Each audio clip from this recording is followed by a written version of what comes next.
I'm delighted to confirm that Telescope has counted and certified voting for this season's American Idol. The winner is in this envelope. Thank you very much, sir. My fellow Americans, I come before you humbly to acknowledge missteps taken by this administration.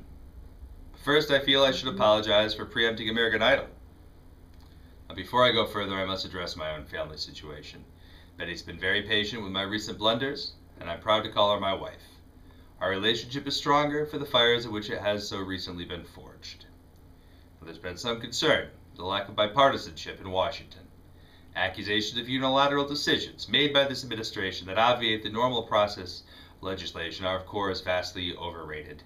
I would remind you, our review committee has determined the wave of fatal botulism that struck the Capitol only spared members of my party, as none of us decided to eat the duck lo mein that day.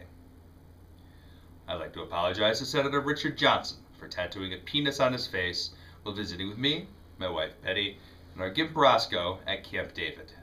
The Attorney General has informed me that it does not fall under constitutionally guaranteed freedom of speech. I'd assume my lighthearted jest would have been received in the spirit in which it was tendered. Now, some say my last speech was marred by my new diversity program. To the haters, I must state categorically, my rhymes were fresh, my verse was solid.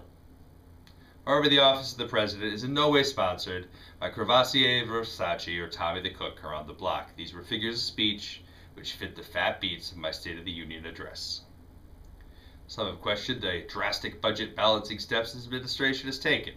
Selling Kansas to North Korea was an error that will be hard to rectify. However, I stand by my decision to sell Nebraska to China. Allegations of child labor and the Omaha Nike factory are being investigated. I'd like to apologize to any of my constituents who feel betrayed after my recent conversion to Islam. Likewise, I would like to apologize to Muslims everywhere who feel betrayed by my hasty conversion to Scientology. And finally, I would like to apologize to Tom Cruise, as he has personally told me he feels betrayed with my recent conversion to the Reverend Jeffrey's Church, the devouring and ever-present alien Lord Shoggoth. Blessed be he. Finally, I'd like to express regrets for comments made on the Jerry Springer Show. I now understand that Eskimos, or Inuits, as they call themselves, are real people with a proud heritage, not a fictional race akin to Oompa Loompas, elves, or Mexicans. The DoD has briefed me on their eternal struggle to keep the troglodytes of the Hollow Earth in check. The Eskimo Defense League is a critical aspect of our national security. We have sent them exploding harpoons and nuclear-powered rocket kayaks to assist in this matter. I'll now take questions. I assure you that this time there is no sarin gas to be released in the event of any queries deemed inappropriate by the Department of Homeland Security. Who's next?